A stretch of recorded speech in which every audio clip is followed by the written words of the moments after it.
Hello everyone, I'm Professor Plank. I respond to various theological and ideological questions and claims from a rationalistic and naturalistic approach in an effort to give and explain the opposite viewpoint and help to balance the conversation. Before we get into today's video, a special shout out to my most recent super thankers, Fred Zaris 7875, Piao Meow Noir and a Waifu Car, James Lamica, VJ Rex, and 1080 Pete. Thank you all for your kind support of my channel. You are the critical thinking whipped cream and cherry on top of my secular Sunday. Thank you very much for helping me to continue to do what I do. And if you like what you see in this video and would like to help out the channel, make sure to subscribe and click the bell so you'll always be notified when new content comes out. And of course, like this video and pop in a comment. All that really does go a long way towards pleasing the YouTube algorithm and keeping my channel chugging along. Now on to today's video. Today we're going back to the dumpster fire that is PragerU, the not university with its not educators, not teaching its viewers vitally important lessons through video format. And today they're telling us that even if you are an atheist, you should teach your children about God. Now right off the bat, I'm going to do something a little unprecedented. I'm actually going to agree with this initial idea. I think atheists should teach their children about God. Because we live in a highly religious world, and if you don't teach your children about the superstitions and mysticism that many people let rule a good portion of their lives and decision-making, then you're not properly preparing your children for the dogma and theistic prejudices that they're going to encounter as they grow. And a basic part of that understanding of the beliefs of the religious is naturally going to include an explanation of their God beliefs. And if atheist parents aren't careful and don't properly teach their children about the unsubstantiated attachments to professements of deities that most people are indoctrinated into from birth, then their children may find themselves swindled into God beliefs themselves from predatory evangelizers. But I highly doubt that's the angle that the folks at PragerU are tackling this topic from. And I imagine I'll have stark disagreements with everything they say from here on out. But let's let them get us going and have their say before we pick it apart. So we're going to be hearing from therapist Erica Commissar today.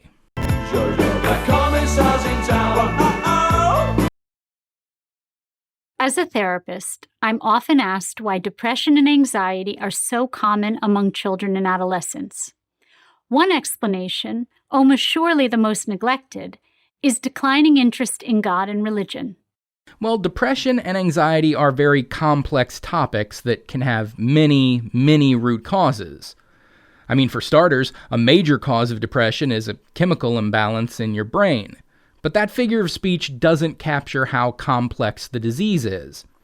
Research suggests that depression doesn't spring from simply having too much or too little of certain brain chemicals. Rather, there are many possible causes of depression, including faulty mood regulation by the brain, genetic vulnerability, and stressful life events. It's believed that several of these forces interact to bring on depression. And if we are specifically talking about children, who tend to be more social media and online savvy than their parents or older generations, there's a greater propensity for social media-influenced depression.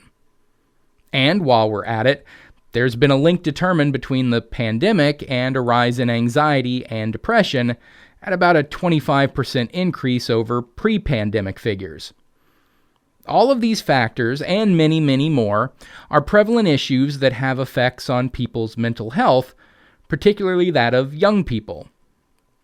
And you, Erica, have decided you're going to focus your attention on the idea that not believing in God is leading to greater levels of depression and anxiety? What a waste of time and effort, considering all the other more prominent factors. Okay, while it is true that rates of belief in God are on the decline, not just in the United States, but in most of the Western world. Yes! Yes! Oh, yeah! Can you feel that, buddy? Huh? And it is also true that there's been an increase in depression and anxiety across the board in recent years. That does not mean that the two things are connected.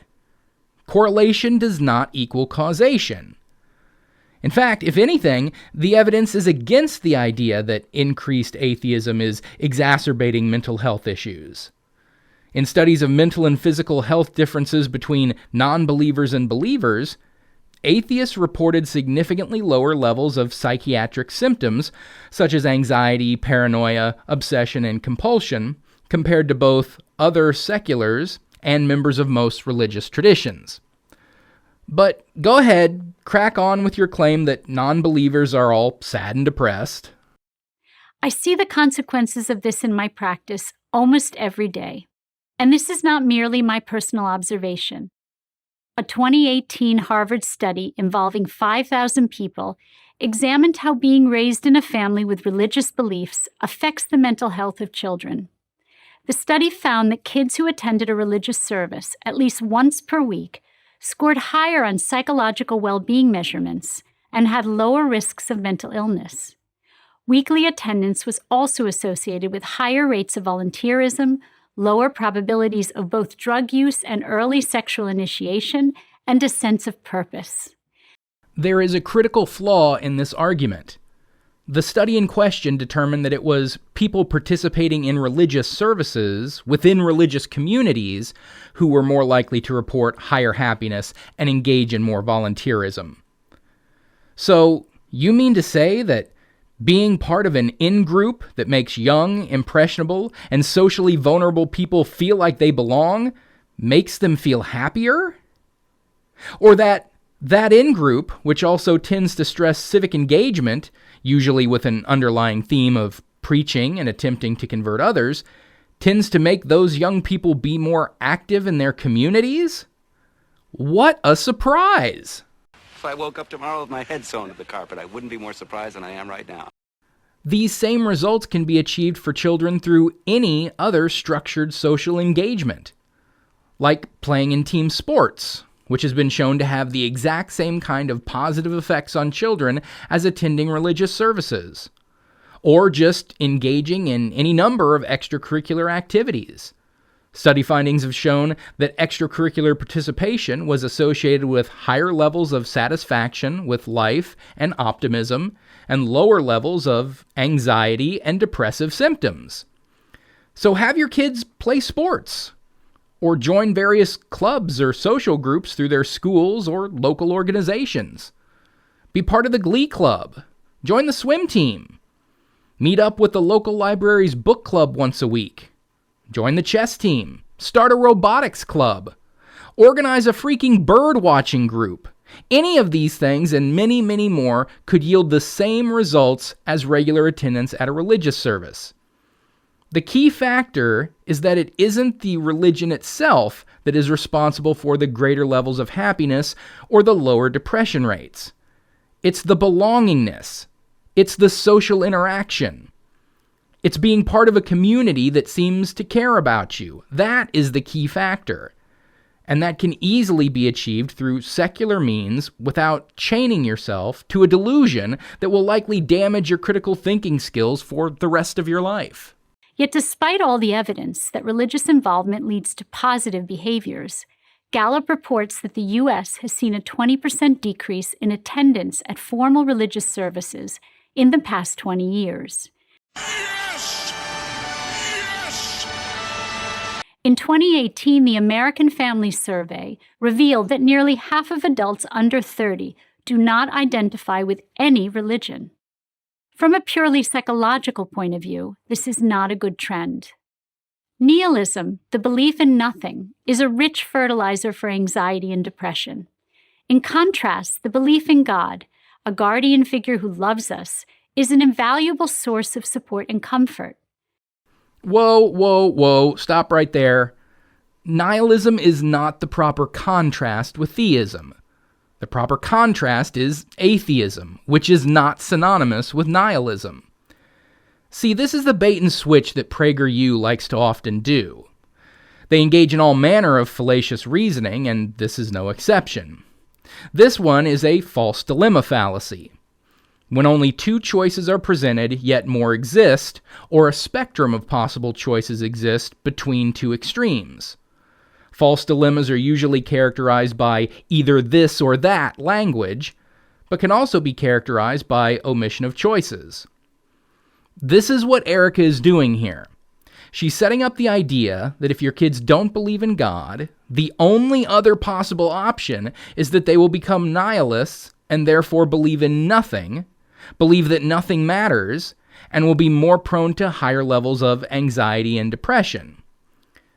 But not believing in God does not automatically saddle one into nihilism. Non-belief in God is a spectrum of possibilities that doesn't even preclude the possibility of being religious, as there do exist non-theistic religions, like Confucianism, Taoism, and Jainism. And there are plenty of atheists who are not nihilists. I mean, I'm one of them. And if this video is meant to be talking to atheists, to try to convince them to teach their children to believe in God, then they should know that many of the atheists who watch are not going to be nihilists themselves, and so will know right off the bat that this claim is full of crap. Or do they truly think that all of us atheists are actually nihilists? I am often asked by parents, how do I talk to my child about death if I don't believe in God or heaven? It's never an easy subject, no matter if you're approaching it from a religious or non-religious perspective. But there are certain things that are universally true about death, regardless of your perspective on an afterlife. No matter who you are, you should explain to your children that all life comes to an end at some point. And when that time comes for someone, they will be removed from our lives, and what we have left of them are our memories that we've formed about them, and the shared experiences we've had with them that help shape who we are today. And that we should honor and cherish those memories for the remainder of our own lives, and use their deaths as a reminder of the finite nature of life, so that we remember to make our own lives as worthwhile as we can while we have the time to do so. These are things that are true regardless of your spiritual belief or lack thereof. And this is really what every parent should be expressing to their children when the difficult subject of death comes up. If you're glossing over this to instead tell them tales of a tunnel of white light, at the end of which is all their departed loved ones welcoming them to an eternal paradise, grab your harp and your halo, every time a bell rings an angel gets his wings, Clarence, and all that jazz, at best, you're spinning a yarn that you don't know to be true in order to put your kid at ease. No different from telling them that their blanket is a force field that will keep out all the bad things when they go to bed. It may make them sleep easier, but if they put their faith in it, it will eventually let them down when it really counts. And at worst, you're just instilling a delusion in them that will cause them to neglect this life in anticipation of the next that may never in fact come. Just tell them what we know to be true about death. Kids are resilient. They can handle it, especially if it's explained with love and compassion. Don't rely on fairy tales to do the heavy lifting of parenting that you should be doing. My answer is always the same. Fake it. There are many things you don't tell your children the full truth about. For instance, if your children hear about a tragedy that has occurred in your community, you tell them that it will never happen to them. We don't have a crystal ball and cannot know that bad things will not happen to our children. Yet we reassure them with a hopeful narrative. Not if you don't want to be a filthy liar. You certainly can tell them that you're there to keep them safe, and that you and other adults will look out for them. Certainly tell them some things they can do to keep themselves safe from tragedy, like looking both ways before crossing the street, never talking to or accepting rides from strangers, and things like that. In fact, you're a neglectful parent if you aren't doing these things. But you don't need to lie to them and insist that nothing bad will ever happen to them ever, ever, ever. Because invariably, bad things will happen to them, and if they then remember you telling them that it wouldn't, you've now damaged the trust that they have in you because you straight up lied to them making promises you couldn't keep.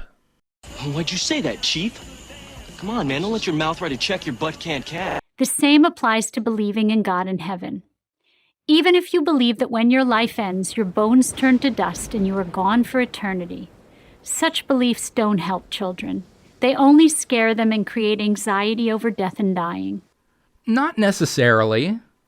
That would only be the case if they were indoctrinated into a belief in the afterlife from birth, and then were confronted with the idea that there was actually no afterlife once they were older. If you never instilled the idea of some kind of hanging out on cloud nine, eternal bliss forever and ever afterlife into their minds from the get, they wouldn't be hung up on such an idea when they later on had to confront the idea of death when someone close to them passed away. What is there to be scared of in no longer existing? Were you bothered whenever you would sit in history class and hear about all sorts of things that happened before you were born? You didn't exist during World War I. Does that horrify you? That time existed without you in it somewhere? Because if it doesn't, then why would the idea of time going on after you bother you? You won't be around to care. And considering most Christians have to inevitably tell their children that the family pet doesn't go to heaven, but just stops existing, because the Christian belief is that animals don't have souls, the kids manage to process that fairly well. And I guarantee you, they loved Fido a hell of a lot more than they loved their vaguely racist great aunt who only ever sent them ugly brown sweaters on their birthday. Belief in a benevolent God and a heaven does help children with their fear.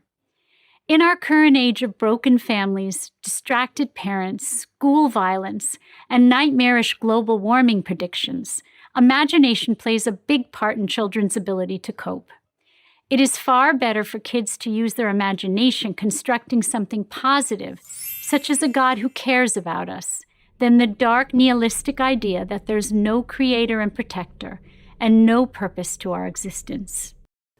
I would agree that imagination and creativity is important in the lives of, well, everyone, but especially in children. But the critical difference between your view of it and mine is that you want children to actually believe in the fictions that they make up. Of course, we like to use our imagination to come up with happier, better worlds. You think I wouldn't want to live in Middle-earth? On Coruscant? Asgard? New Genesis, Krypton before it exploded, or the Federation? But I'm well aware that none of it is real, and I would not have been better served, even in my childhood, by my parents telling me that any of them actually existed and I was going to go there after I died. Fantasy has its place, but that place is not encroaching onto reality to the point where it begins to overwrite reality in your own mind. And as for the idea that children would benefit from believing in an all-powerful creator and protector who's always looking out for them, well, I had a very different experience. Even though that was the idea that my religious community tried to instill in me as a child. Instead, I became aware of the idea that my Catholic religion taught that Jesus was the only path to heaven, and everyone who didn't accept him as their Lord and Savior would be doomed to hell for all eternity. I have Jewish family members. I have and have always had non-Christian friends. And even as a child, I was aware that the majority of the population of the planet was not Christian. And even of those who were, many weren't the right kind of Christian to make it into heaven. So I lived with the belief, even in my youth, that countless scores of people, including many that I cared deeply about, were destined to burn for all eternity, consigned there by the very God that I was supposed to feel all warm and cozy about because he was looking out for me. That idea caused depression, not alleviated it. And when I let that burden go, deconstructed my faith, and when I no longer believed in God, that depression went away. So I don't really see how believing in a cosmic tyrant and torturer who's going to mutilate those you care about for all eternity is particularly good for anyone's mental health. I am also frequently asked how parents can instill gratitude and empathy in their children. Again, the best answer is involvement in an organized religion. All traditional faiths encourage gratitude and empathy as antidotes to entitlement and selfishness. These are the building blocks of strong character. They also protect against depression and anxiety. There are literally dozens and dozens of articles, studies, and advice from experts in clinical and child psychology out there about how to teach empathy to children as they grow. Do you know how many of those articles and studies advise involvement in religion as a method for that? Exactly 0. A big, fat goose egg. At least all of the ones that aren't specifically put out by a religious institution that's looking to try to win converts, like yourself, Erica.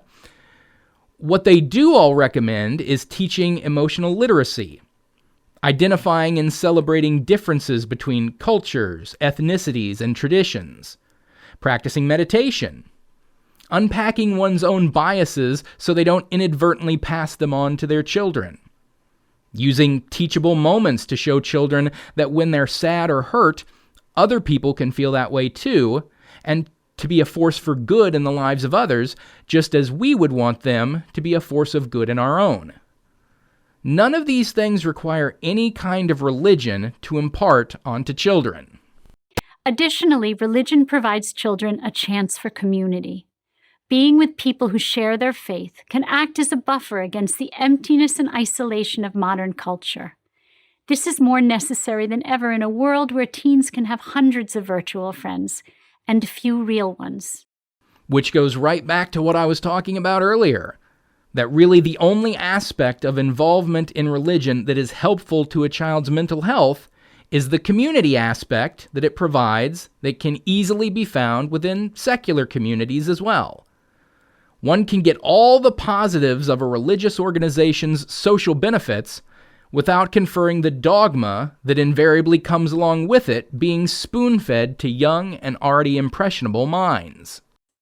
And religion helps teach children mindfulness, a sense of self-control and discipline. Your young children might not be aware they are entering a house of worship, but they do know they're supposed to act in an appropriate manner when they are there. They have to relax their bodies and calm their minds. This can be taught by taking kids to the library and teaching them proper etiquette therein. Seriously, you're reaching for every little scrap of reason to take kids to church, aren't you, Erica? It is true that if you feel ambivalent about God and religion, your children will likely follow your example. However, if you practice religion or send your children to religious school, knowing it is good for them, you might surprise yourself and get something meaningful out of it too. In other words, your children may bring you back to faith.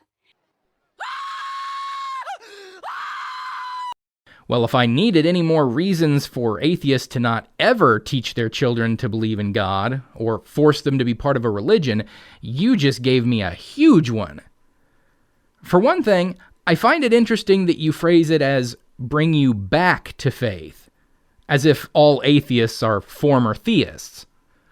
Many of us, maybe even most of us are, but that you automatically assume that everyone starts out believing in God is rather telling about your ideas on non-believers. Is it the old apologist chestnut of claiming that everyone actually believes in God, but atheists just get to the point where they deny this truth to themselves? As if no one out there is a lifelong atheist who has never believed? But anyway, when it comes to those of us who are formerly religious, most of us had to work very hard to deconstruct our religion and break away from it. It's often a long, painful, traumatic process that leaves people scarred for years. And you want to send us back to that theistic cage that we had to work so hard and sacrifice so much to get out of? No, thank you. Consider one more argument. If you take the idea seriously that your children should be free to choose or reject God and religion, they need to be exposed to God and religion. How else will they be able to make a free and informed choice? Well, that's true, But it's how you expose your children to different ideas that is important. Parents who want their children to make up their own minds about their ideologies and perspectives certainly will tell their children about the different flavors of belief that are out there. But they do so in a fairly academic manner. Here's what this ideology teaches and what these people believe. Here's what this other belief system says and what that system follows, etc. You don't take your children to that ideology's stronghold and indoctrinate them in a constant and consistent message that is, this ideology is true over all others. I mean, you don't see Christians taking their children to meetings of the Satanic Temple just so their kids can have a balanced perspective, do you? How many registered Republicans are taking their kids to Democrat rallies and making them participate in campaigning for progressive causes, and vice versa? You can certainly teach your kids about what other people believe and why, and try to do so without poisoning the well against that belief system. Just be as neutral as possible. And then, if at some point your children express interest in that belief system, you can support their desire to explore it. But that is a far cry from taking a 2-year-old to a church every Sunday and telling them that God is definitely real and watching everything that they do. Indoctrination is not a part of teaching a child so that they can make up their own mind, and you damn well know that, Erica. So that was Erica Commissar and PragerU and their argument for atheists force-feeding religion to their children. The fact that this came from a psychoanalyst, a professional in the mental health field, is disturbing. I mean, I'm not in the field of psychology at all, but a few keystrokes and Google searches, and it was easy to find plenty of scores of data that completely contradict most of the points she was making. You don't need religion for kids to feel a sense of community. Belief in God is not a determining factor in whether or not kids have depression or anxiety. And what data there is on the matter is conflicting at best, with some studies showing the opposite of what PragerU is claiming, that in fact atheists report lower anxiety. And the very idea that indoctrinating children, when they're at their most impressionable, to believe in God, something we know becomes very difficult to break away from later in life, is somehow actually giving them a balanced understanding and allowing them to make up their own mind, this idea would be laughable if it weren't so sad. These are bad pieces of advice from a person and an organization who are just looking to increase their religion's numbers by any means necessary, even if that means advising atheists to directly lie to their children. But at least we can take solace in the fact that maybe of all the videos that PragerU has ever put out, this has got to be the one that will move the needle the least. I can't imagine a single atheist anywhere in the world would watch this video and then Christianize their kids as a result of it. And so with that final thought, that's where we'll leave things for today.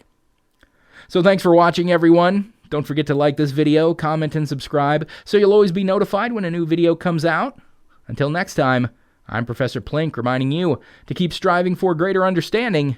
It's the best way to get wherever you want to go.